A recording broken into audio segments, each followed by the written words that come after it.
Welcome back to another episode of Clutch Attitude. UFC Fight Night Mexico just took place a few hours ago, and I'm going to recap what happened, including some emerging contenders. And I'm going to go ahead and tell you what I think should happen next for these fighters, and also some surprises on the card as well. So let's get to it. Let me pull up the Fight Night here, the card. Wait a minute, real quick.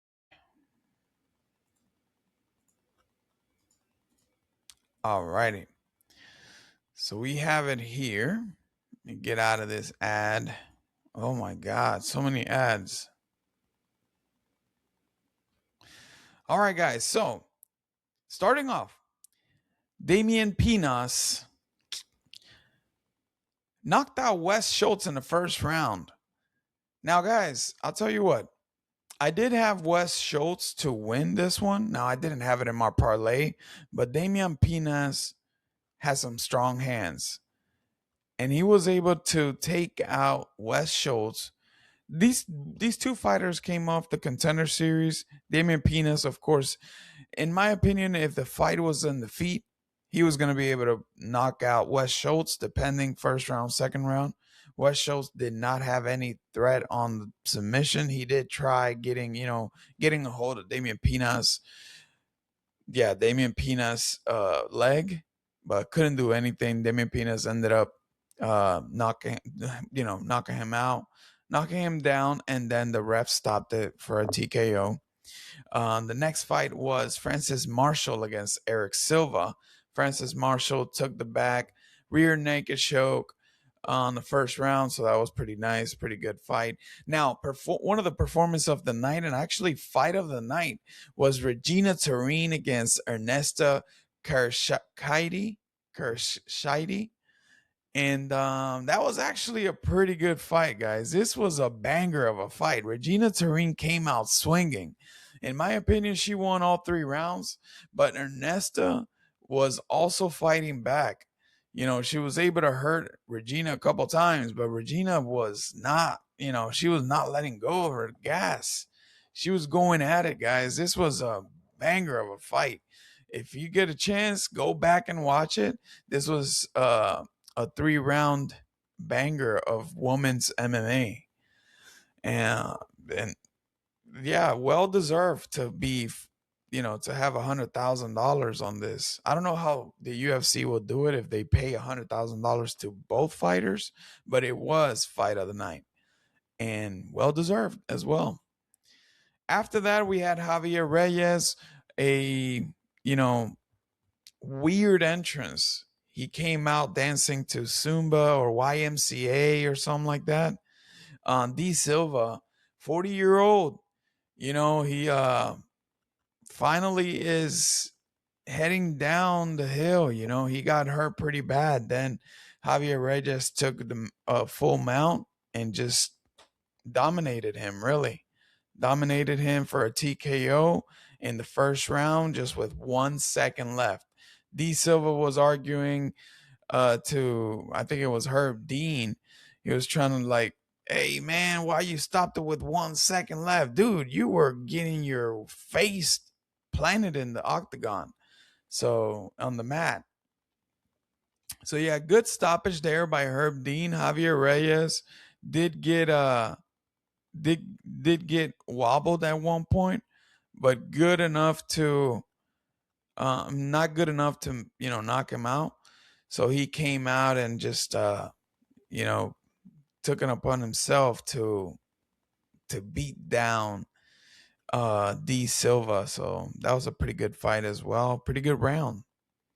So I don't know what's next for Javier Reyes, but I think he struggles with better opponents. So let's keep an eye on Javier Reyes.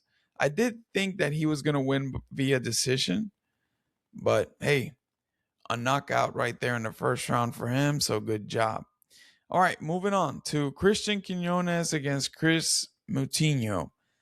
Tough outing for Chris Moutinho. He was a big underdog, so I think Christian Quinones controlled the pace I mean, with his counter, of course, Chris Moutinho was the aggressor here, but Christian Quinones just kept on countering. And at some point, Chris Moutinho had in the third round, I believe, he had a couple times where he had a Christian Quinones leg, but couldn't do anything with it. So that's a wrap for Chris Moutinho. I think he gets cut from the UFC.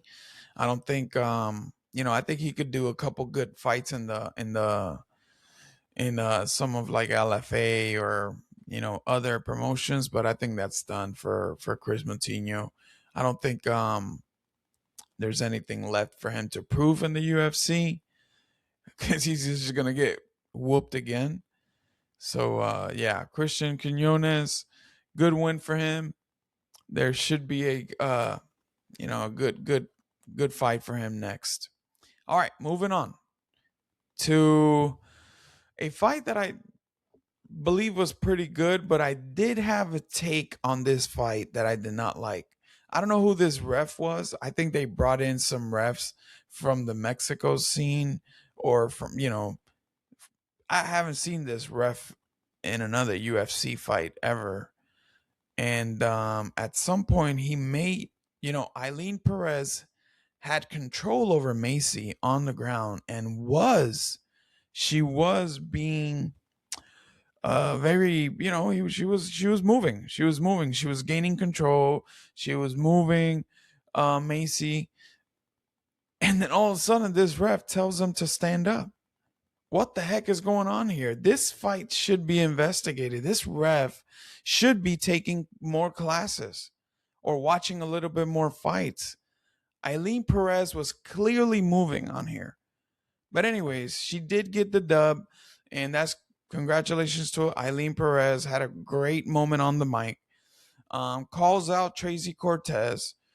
Don't know why she calls out Tracy Cortez. She's actually ranked above Tracy Cortez. She should have definitely called out the champ in this division where she has it, she has, I think, any top 10, top 15 even win in this division can call out the champion right now.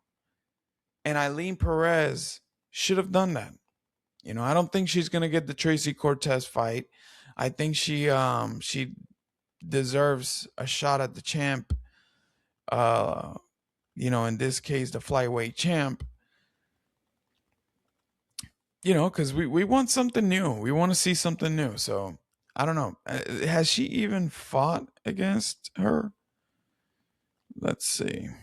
Well, really, Topology? You have that? All right. So no, she hasn't even fought anybody anybody up there. So that should be a good thing, Just Eileen Perez next time, just call out the champ, girl. All right. So moving on. So that's one of the emerging contenders that I have in my book. It's going to be Eileen Perez. What's her ranking right now? Let's see. UFC rankings. All right. Let's go to the flyweight.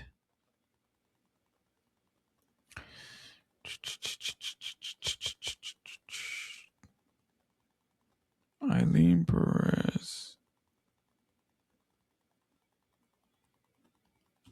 Where is it? Oh, right here. Sorry. Crazy Cortez. Oh, hold up. Oh, hold on. I thought Eileen Perez was ranked up here, but I guess not. Anyway, she's going to find herself in the... There she goes. I thought she was in the flyweight division, but I guess not. Oh, 135. Dumbass. Sorry. So anyway, she is number 7th. I don't see Tracy Cortez in here. So does that mean that Tracy Cortez is going to move up to bantamweight? I guess. She's not ranked on the bantamweight division. But anyways, yeah, you should definitely call out the champion, Kayla Harrison. Um, if she calls out Irene Aldana, I don't know what's going on with her. She's probably injured. Yana Santos, Kellen Vieira. She definitely beats Kellen Vieira. But that should be a good fight right there. Eileen Perez against Kellen Vieira. Even Eileen Perez against Raquel Pennington. That should be a good fight. And I definitely know that Eileen Perez can beat Raquel Pennington. But you know what? This is a good fight right here. Eileen Perez against Juliana Pena. Maybe do like Eileen Perez, Juliana Pena in Miami. That'd be good. I don't know what's the status of Juliana Pena right now, but she was definitely wanting to fight um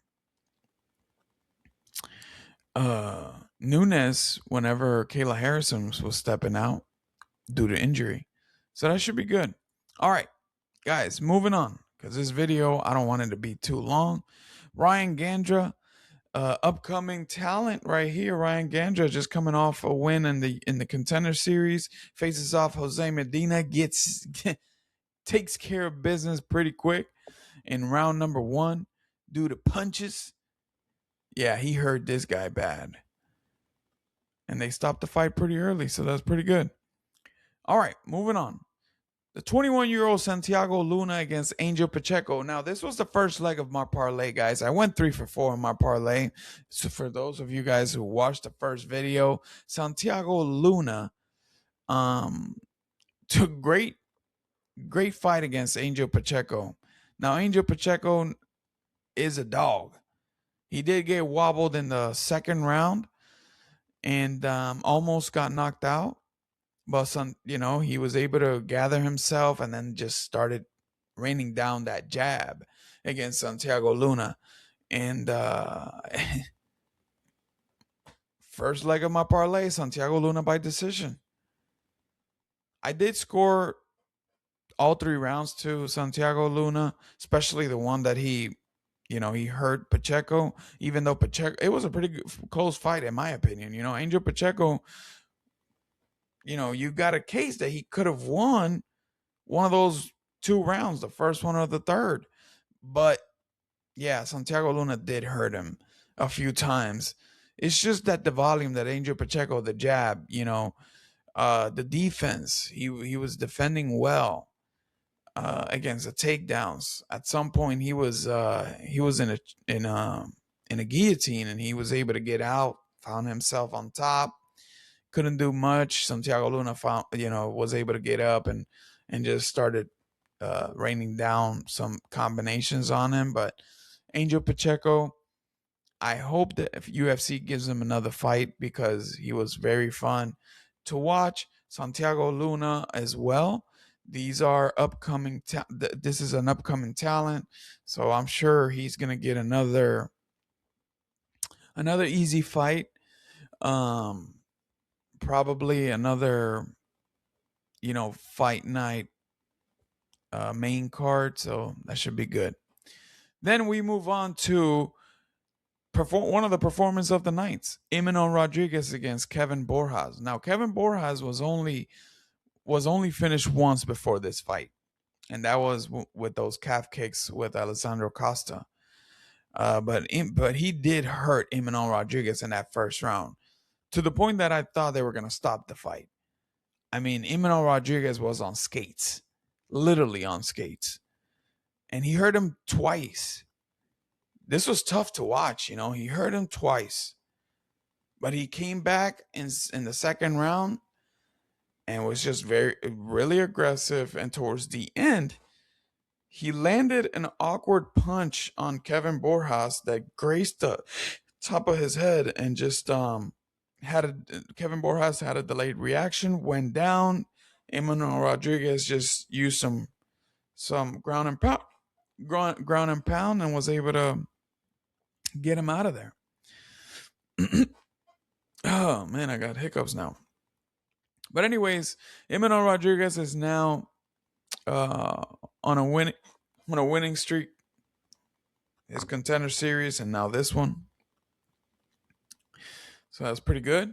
I think he's one of the upcoming talents. He should be getting another. Now, the flyweight division is not so deep as the other divisions. So, oh my god. Let me take care of this real quick. Give me just a second.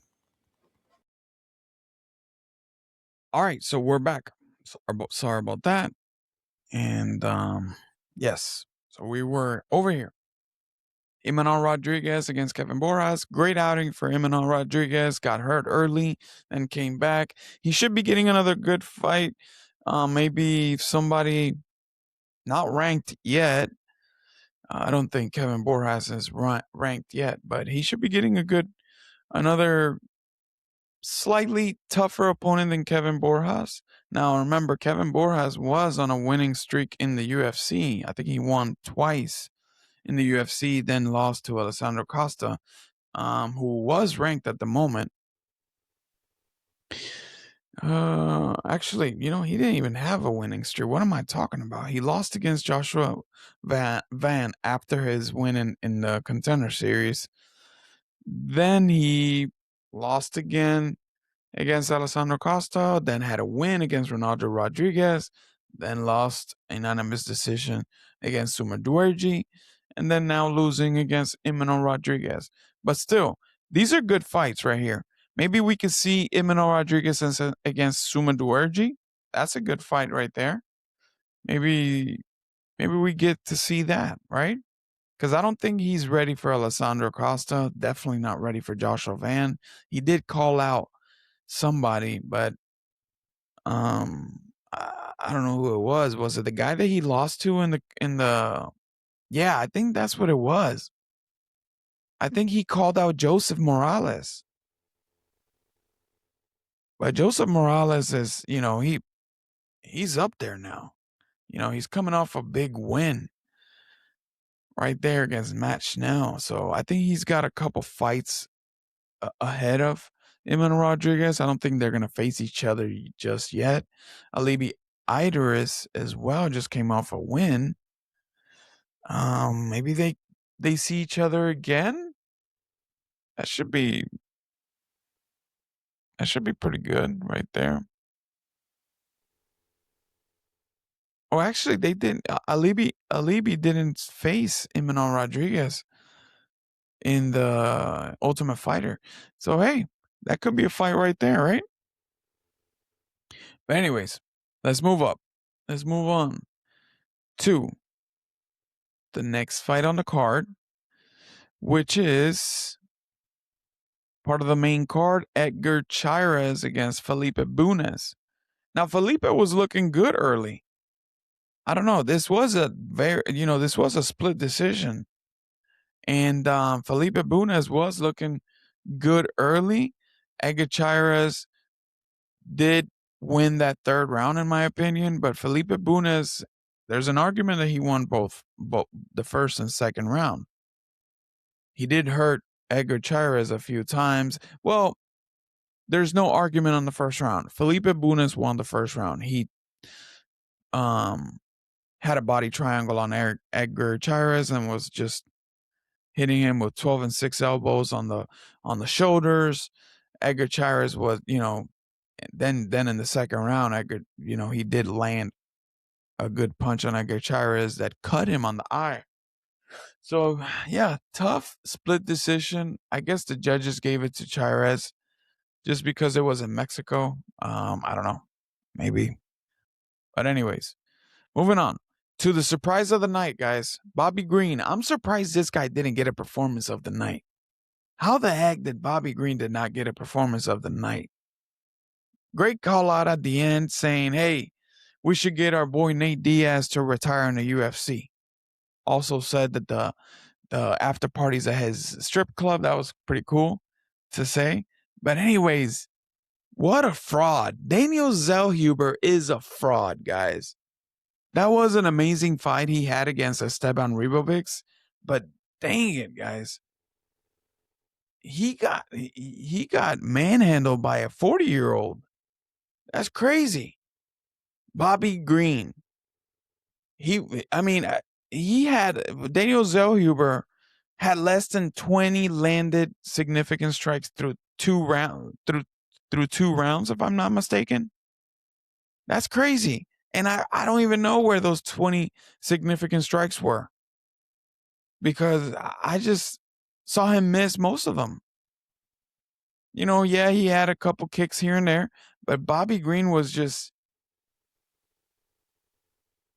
boom, boom, nothing. So yeah, in my opinion, Bobby Green deserved one of the performance of the nights. And maybe he didn't get it because he's not Mexican, I guess. But you know what? That was a pretty good outing by Bobby Green. So yeah, we're gonna go into the rankings now. Who's in the 15th ranked? Who's the 15th ranked opponent in the lightweight division? Fariziem. Manuel Torres. Definitely not Manuel Torres. Guys, Michael Chandler in the White House. He called it right after. Michael Chandler against Bobby Green in the White House. That's a fun fight. So yeah, I'm gonna say that's what's gonna happen. Michael Chandler against Bobby Green in the White House. That's the fight to make. So let's book it. Signed, sealed, delivered. Yes, Bobby Green. All right, let's move on to David Martinez against Chito Vera. Another tough fight for Chito Vera, loses unanimous decision. That's again. Oh yeah. So I did have Daniel Zellhuber in my parlay, and I had Emmanuel Rodriguez in my parlay. So Emmanuel Rodriguez, I had him as a finish in my parlay. I had Santiago Luna by decision, so I did get those two, and then I had Daniel Zellhuber by finish because I did think that he was going to finish Bobby Green. And he's just a fraud. So I'm never, ever again going to add him to one of my parlays, guys. Never, ever. But then my other leg of my parlay was this fight right here, David Martinez and Chito Vera, to go the distance. And they did. So I went 3 for 4 in my parlay. I did win some individual parlays, and I'm going to tell you what they were right now. Actually, I did get Regina Tarine to win. That was a plus money right there. I put 25 to win 50. So that was one there. And then I had Ryan Gandra to finish Jose Medina and Santiago Luna by decision. So I had those individual fights right there. And then I had Emmanuel Rodriguez to win by knockout. I hit on that one too. And then Chito Vera and David Martinez to go the distance. I had that one as well. So yeah, David Martinez gets the win. He clearly won the first 2 rounds. Chito Vera came back in the 3rd round and won that one. But there's no argument in the first 2 rounds. David Martinez was the volume puncher there. Yes, Chito Vera was coming up. He was putting pressure on David Martinez, but was just getting hammered with punches and leg kicks. So yeah, Chito Vera, I don't know what's gonna happen next for him, but he's probably gonna have to live in that middle tier of the bantamweight division, or maybe can move up to featherweight. Who knows? But yeah, let's see where the rankings are at.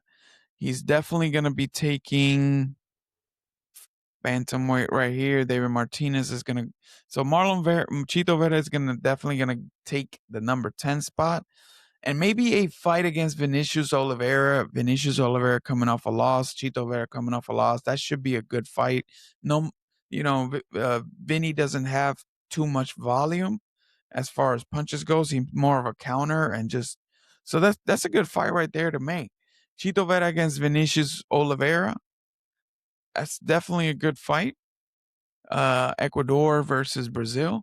So let's make that fight happen next. Chito Vera against Vinny Oliveira. Vinny just lost against Mario Bautista a couple weeks ago. Chito Vera loses tonight. So they're in schedule to face off maybe later in the year, maybe International Fight Week. I'll make that fight happen. That's definitely a banger. Gives a chance to Vinicius Oliveira to get into the top 10 of the division, and then Chito Vera gets him a chance to sort of being like that guardian angel of the middle tier of the division. But yeah, I don't see Chito Vera, even though he's one of my favorite fighters. I don't see him getting closer to that top tier unless he steps in early for one of these fights. But I definitely see Chito Vera. I definitely saw Chito Vera beating Sahabi, in my opinion. That's my opinion. But yeah, I just don't see him getting a fight in the top 10 again. I think that's the fight to make. Vinicius Oliveira against Chito Vera gives a chance to Vinicius to get back on track, get that Mario Batista loss out of the way. They say it was an injury, so hey, that gives them enough time for him to from now until June, or maybe later down, because Chito had two fights pretty close to each other, so later down the year, maybe September, get a fight on. That gives enough time to Vinicius Oliveira to get back on track, and we will see a banger of a fight.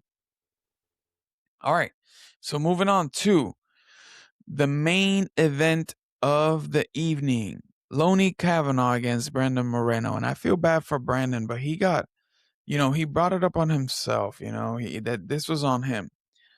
I just feel that he needed to go, he needed to try the takedown a little bit early in the fight, but he wanted to trade with Kavanagh, and Kavanagh being, in my opinion, the more hungrier fighter coming off a knockout, a nasty knockout. Brandon Moreno did get TKO'd, but most people can argue that it was an early stoppage, and Brandon Moreno was fine. He was just caught in a tough situation. But Loney Kavanagh was definitely the hungrier fighter in this. He was coming into uh, uh,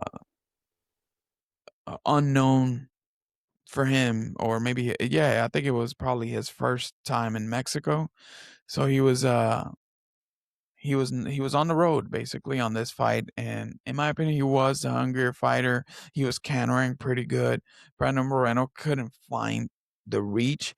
I think he landed probably one of those overhead hooks, but didn't do much to Loney. Right at the end, in the fourth and fifth round, he just clinched and tried to do a takedown, but just was unsuccessful. Right, he looked gassed, he looked hurt.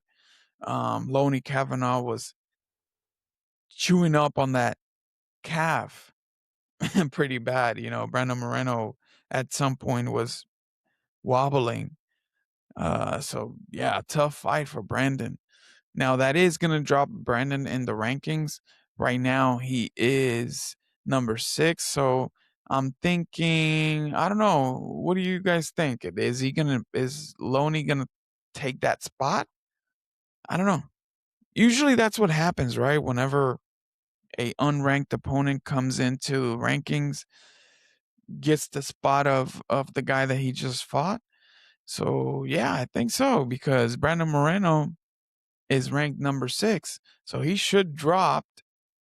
Not He's not going to be unranked, but maybe we'll see Charles Johnson drop out of the rankings because he just lost to who did he lose to? Alex Perez? Yeah, Alex Perez. He just lost to Alex Perez. So yeah, I think Joseph Morales is not, he just got ranked, so I don't think he drops. Bruno Silva, he just came off a win. But I think Charles Johnson drops, and then we get Loney Kavanagh in the rankings. So hey, so what's next for Loney Kavanagh?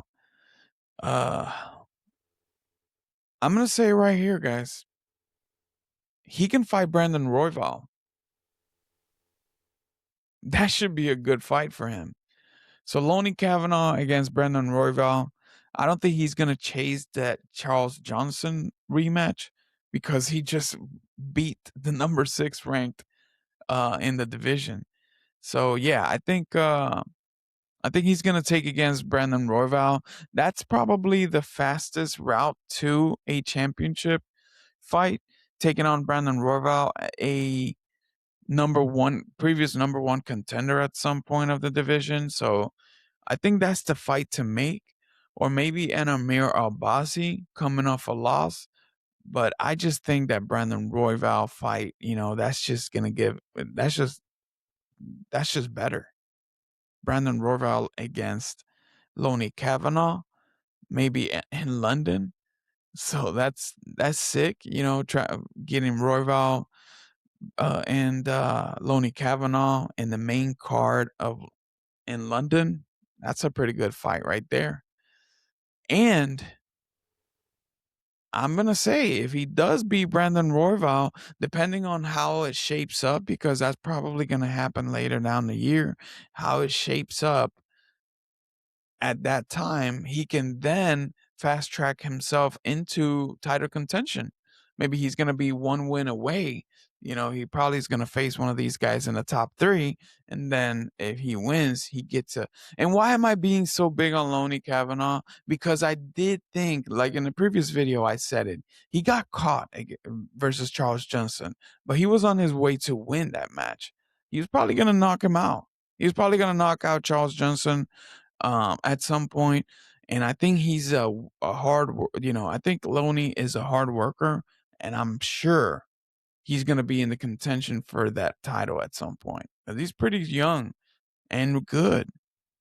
So those are my fights right there, guys. I think Chito Vera is going to be facing Vinicius Oliveira. I think David Martinez should get a top 10 ranked opponent again. Maybe a Ayman Sahabi or Davison Figueiredo. I don't see him going against Song Yadong. I just think he's just too good, Song Yadong. So let's give a Davison Figueiredo. Let's see how he does against a fighter like Figi. So let's give that. Cause yeah, Mario Bautista against Corey Sandhagen. I think that fight can happen. Sean O'Malley is just gonna wait for a title shot. Merab Davashvili is gonna get that rematch against Puerto Yan. And Umar should get the winner out of those two. So yeah, and then Sean O'Malley can wait right behind Umar. But I think Umar should get the fight first. Unless the UFC just skips all that and just makes Sean O'Malley against Puerto Yan in the White House. Who knows? But anyways, yeah, David Martinez against Figgy, David Martinez against Ayman Sahabi. Unless Ayman Sahabi is just gonna say no and stick to his call out, which was Corey Sandhagen. That way he climbs up. Because the guy that's actually coming off a loss in that division is Davison Figueiredo. And the good thing to make will be David Martinez against Figgy. That way David Martinez gets the number 7 spot because he's already going to get the 9 spot. So I think that's what's going to happen. Yeah. Let's do that. David Martinez against Figgy. And Ayman Sahabi against Corey Sandhagen. Or Mario Bautista against Corey Sandhagen, whichever two. Or you know what? Mario Bautista against Sahabi, and whoever wins faces Corey Sandhagen. That's a good one right there. But anyways, guys, that's all for tonight. I appreciate you tuning in to another episode of Clutch Attitude.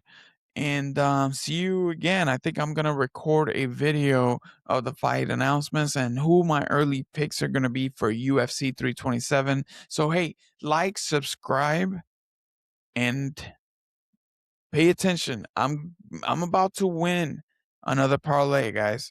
My last video, 3 for 4, that wasn't bad. I did hit on some other ones too.